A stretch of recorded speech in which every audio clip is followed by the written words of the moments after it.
हम सब की जो मंजिल है वो आखिरत है और अल्लाह पाक चाहते हैं मेरा बंदा दुनिया और आखिरत में दोनों जानों में कामयाब हो जाए। तो अल्लाह किसी सूरत भी नहीं चाहते मेरा बंदा जो है वो आखिरत में नाकाम हो जाए। असल आखिरत है तो अल्लाह ने तौबा का दरवाज़ा बंद नहीं किया है।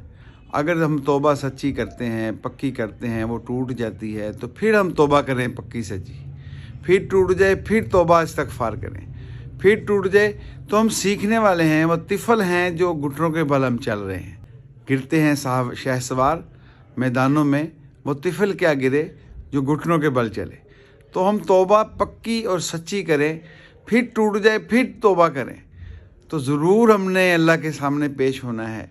तो इसके लिए हम कोशिश करें, फिर गुनाह हो जाए फिर तौबा करें, फिर गुनाह हो जाए फिर अल्लाह से माफ़ी मांगें। तो अल्लाह बड़ा रहमान है, बड़ा बुजुर्गी वाला है, बड़ी रहमतों वाला है। वो चाहता है मेरा बंदा किसी ना किसी तरीके से कामयाब हो जाए।